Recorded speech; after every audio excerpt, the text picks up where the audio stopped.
Three criminals disguised as cops hold a lone cashier at gunpoint in a late-night market. They think it's an easy score.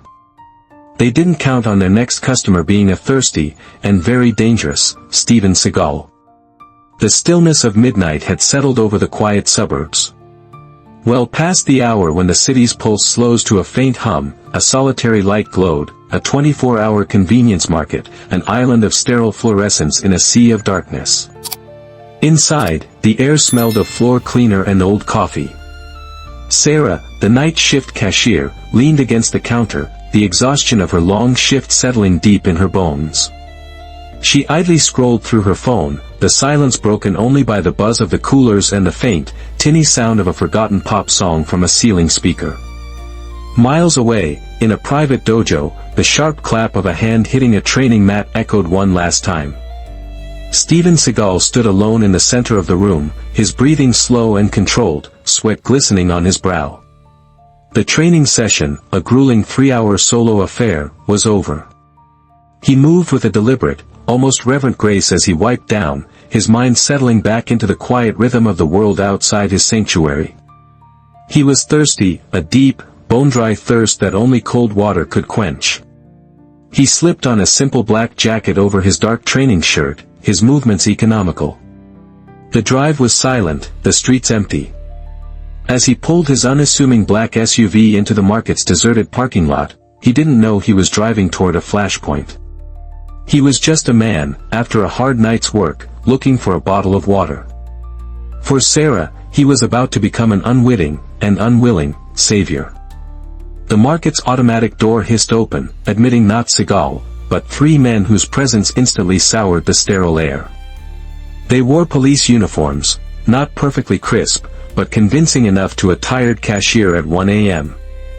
The man in the lead, tall and with the dead eyes of a shark, was Eric Holt. Behind him, a bulky, thick-necked man, Bob Harrison, moved with the clumsy gait of a thug trying to imitate a disciplined officer. The third, Mason, was younger, paler, and his eyes darted nervously around the empty store, a stark contrast to the predatory confidence of his companions. Sarah straightened up from the counter, her fatigue replaced by a jolt of professional alertness. "Good evening, officers," she said, her voice polite. Holt didn't return the greeting. He walked slowly down an aisle, his hand resting too comfortably on the grip of his holstered sidearm, his gaze sweeping the store not with a patrolman's vigilance, but with a thief's appraisal. Harrison positioned himself near the entrance, his large frame casually but effectively blocking the only exit. Mason lingered near the door, looking like he'd rather be anywhere else. "Quiet night," Holt commented, his voice a low growl as he approached the counter. "Yes, sir." "Very," Sarah replied, a knot of unease tightening in her stomach. Something was wrong. These men didn't carry the weary professionalism of cops on the graveyard shift. They carried a coiled, dangerous energy, an oppressive weight that felt like a prelude to violence. Holt's eyes weren't scanning for threats, they were calculating profits. He wasn't here to protect the store. He was here to gut it.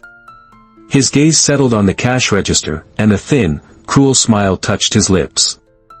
"All right, sweetheart," Holt said, his voice dropping the pretense of authority and adopting a chilling, direct menace. "Let's cut the crap." He leaned on the counter, his face just inches from hers. "Open the register. Now." Sarah froze, her mind struggling to reconcile the uniform with the command. I don't understand, officer. Is there a problem?" Holt's smile vanished. "The problem is you're not listening." In a single, smooth motion that spoke of practiced intimidation, he drew his pistol. He didn't wave it around. He aimed it, steady and unwavering, directly at the center of her chest. "The only sound I want to hear," he hissed, "is the cha-ching of that drawer opening. You have 5 seconds." Time seemed to warp, stretching and slowing. The hum of the coolers became a roar in Sarah's ears. She could see the small, dark, perfect circle of the gun's muzzle. Her breath hitched. Her fingers, hovering over the keypad, trembled too violently to press a single key. "Let's not make this messy," Harrison grunted from the door, taking a step forward. From his position, the young one, Mason, whispered, his voice hoarse with panic, "Holt, this isn't what we agreed on. You said no guns." "Shut up, Mason," Holt barked, never taking his eyes off Sarah. "You do your part, or you get nothing." He leaned closer to Sarah, his voice dropping to a venomous whisper. 4. At that moment, the automatic door hissed open again. The bell chimed softly, a sound so incongruous it felt like a scream. Steven Seagal stepped inside. Seagal took in the scene in less than a heartbeat. His mind, trained to assess threats with preternatural speed, processed it all: the terrified cashier, the gun, the two aggressive men in ill-fitting uniforms, the nervous lookout at the door. He knew instantly this was not a police matter. This was a predatory act, an abuse of a symbol he respected, perpetrated against a lone, defenseless woman. Holt, enraged by the interruption, swung his pistol toward Seagal. "Get out. This is official police business." Seagal didn't flinch. He let the door hiss shut behind him, his presence sealing the room, transforming it from a store into an arena. He simply stood there, a figure of absolute, unshakable calm, his bearded face impassive, his eyes dark and penetrating. "A police officer," Seagal said, his voice quiet but resonating with power, "does not point his weapon at an unarmed civilian to demand money. You are not police." The statement, delivered as a simple fact, hung in the air, a direct challenge to Holt's entire charade. "I said get back, old man," Holt shouted, his control fraying. "Or you're the first to go." Seagal took a slow, deliberate step forward. "Your mistake," he said, his voice still unnervingly calm, "was thinking you had any control here at all." He glanced at Sarah, who was still frozen behind the counter, her eyes wide with terror. He gave her a barely perceptible nod, a silent command to stay down, to stay still. Then he turned his full attention back to Holt. "You have 3 seconds, Seagal said, echoing the criminal's own threat back at him, to put the gun down and walk out of here." The sheer audacity of the command, delivered by an unarmed man to an armed one, was so profound that for a split second, Holt was too stunned to react. It was a second too long. The moment Holt's wrist twitched, a micro-expression of his decision to fire, Seagal exploded into motion. It wasn't the frantic speed of a brawler, but the fluid, devastating efficiency of a master.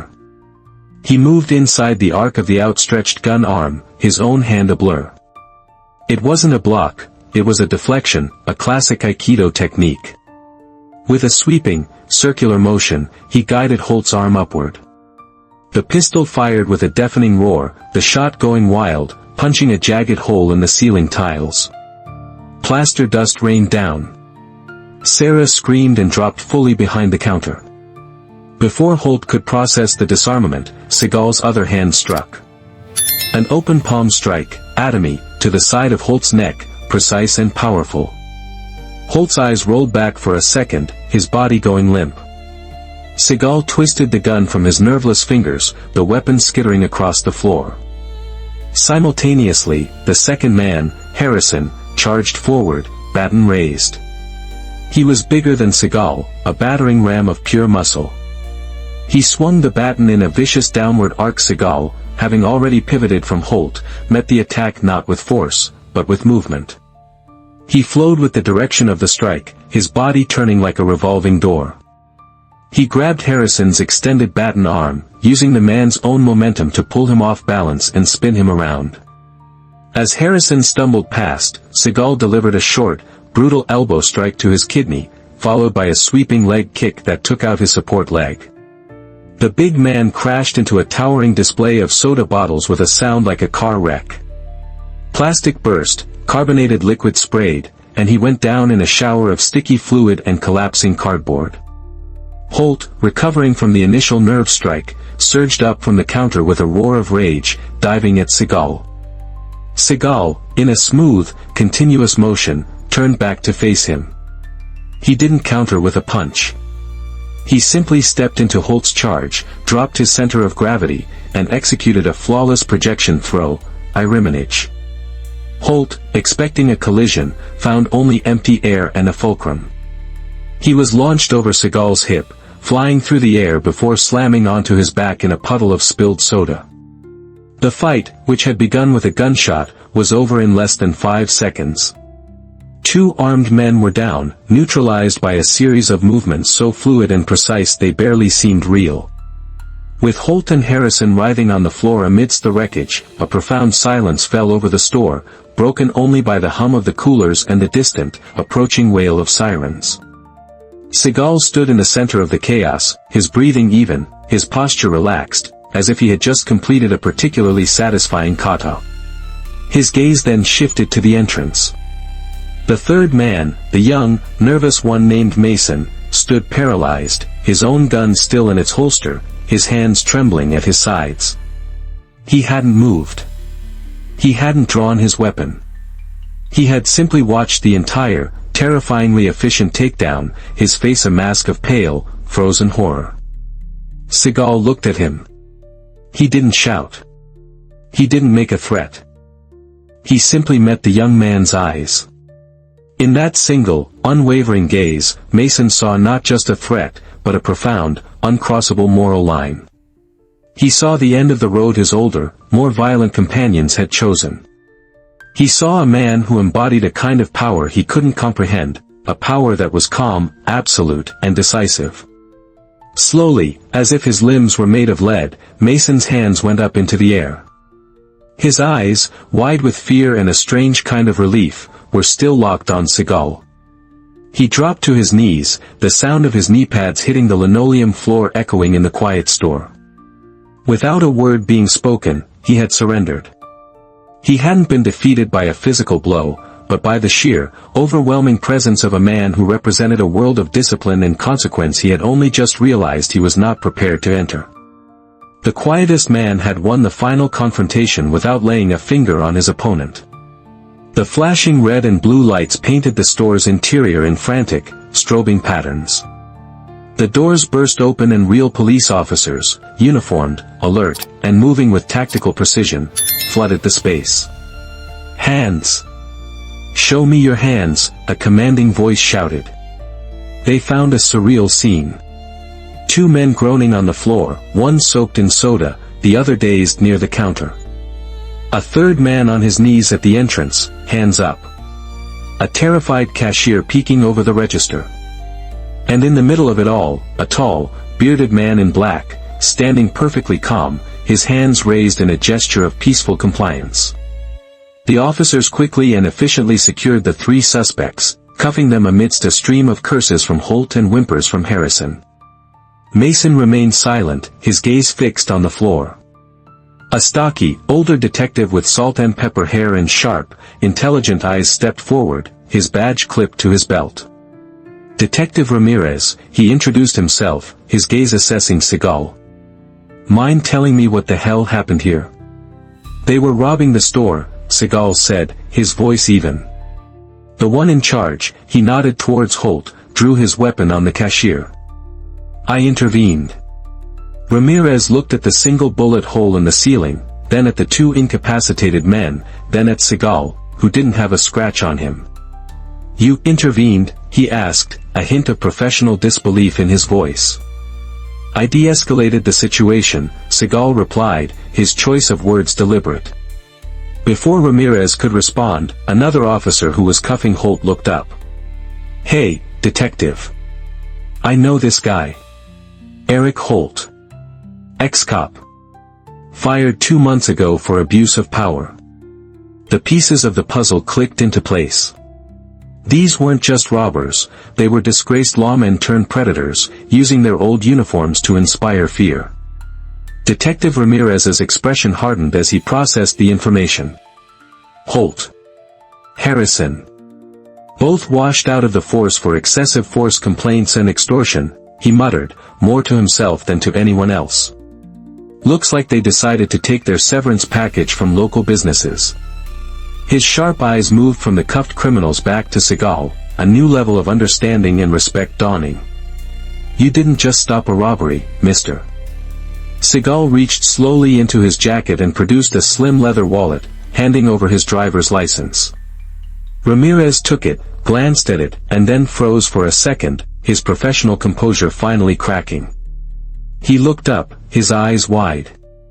"Well, I'll be damned," he said under his breath. He handed the license back with a newfound deference. "Mr. Seagal. I should have recognized you." "It was a quiet night," Seagal replied, a hint of dry irony in his voice. Ramirez shook his head, a small, weary smile playing on his lips. "Not anymore, it seems." He turned his attention to the youngest suspect, Mason, who was now being questioned by another officer. "What's his story?" "He's cooperating, sir," the officer reported. "Scared out of his mind. Says Holt promised it would be a simple intimidation job, no weapons involved. He claims he didn't know Holt was going to pull a gun. He still chose to be here," Seagal commented quietly, his voice devoid of judgment but heavy with the weight of that fact. Ramirez nodded in agreement. "He'll face charges, but his cooperation will count." As for Holt and Harrison, he looked toward the door where the two were being let out, still shouting threats and obscenities. "They're going away for a very long time. Thanks to you, we have an open and shut case, with a star witness they can't possibly discredit." He gestured around the wrecked store. "You saved that young woman's life tonight. You have no idea how many small businesses these two have terrorized." As the last of the criminals were escorted out and forensics teams began their work, a semblance of order started to return. Sarah, the cashier, finally emerged from behind the counter, a paramedic wrapping a thermal blanket around her trembling shoulders. She stared at the overturned displays, the puddles of soda, the jagged hole in the ceiling, her face pale. Seagal observed her for a moment, then walked over to where a store broom and dustpan lay, knocked over during the fight. He picked them up. The remaining officers and Detective Ramirez watched, confused, as the action star, the man who had just single-handedly taken down 3 armed robbers, calmly began to sweep up the broken glass from a shattered jar of pickles. Chuckles of disbelief and murmurs of respect spread among the officers. Ramirez approached him. "Mr. Seagal, you absolutely do not have to do that. We have cleanup crews for this." Seagal didn't stop sweeping. He looked at the detective, his expression simple and direct. "I was involved in the mess," he stated, as if it were the most logical thing in the world. "So I will be involved in the cleanup." The act was more powerful than any of the lightning-fast techniques he had displayed earlier. It was a demonstration of a different kind of strength, humility. It was the embodiment of the Budo principle of leaving a place better than you found it, of taking responsibility not just for the fight, but for its aftermath. Sarah watched him, tears welling in her eyes again, but this time, they were tears of profound gratitude and awe. In a world of chaos and violence, she had just witnessed an act of quiet, powerful grace. An hour later, the store was mostly quiet again. The forensics team had finished, the mess was largely contained, and Detective Ramirez was taking Sarah's final statement. Seagal stood by the door, ready to depart as silently as he had arrived. As Ramirez left, giving Seagal a final nod of immense respect, Sarah walked over to him. "Thank you," she said, her voice still shaky but clear. "You didn't have to stay. You didn't have to do any of this. Everyone has a choice to make when they see something wrong," Seagal replied, his gaze gentle. "To step in, or to walk away. Tonight, walking away was not an option. I was so scared," she confessed. "Fear is a signal," he said. "It's not a weakness. It tells you to be aware. You were aware. You survived. That makes you strong." He looked at her, a hint of a smile touching his bearded face. "And now, you have a hell of a story to tell." He gave a small, respectful bow, then turned and walked out through the automatic doors, disappearing into the pre-dawn darkness. Sarah watched him go, then looked around her battered but safe store. The fear was fading, replaced by a strange, resilient calm. A legend had walked into her life for a bottle of water and left her with a lesson she would carry forever. The greatest warriors aren't always the ones who fight the loudest, but the ones who show up when it matters most. In a moment of terrifying chaos, Steven Seagal demonstrated that true mastery isn't just about overpowering an opponent, but about restoring balance with discipline and humility. He didn't just stop a crime, he showed a brave young woman her own resilience and reminded us all what a true hero's character looks like after the fight is over. What does it mean to you to leave a place better than you found it? Share your thoughts on real-world heroism in the comments below. Show your respect for those who combine strength with grace. If this story inspired you, please like, share, and subscribe for more tales of unexpected heroes.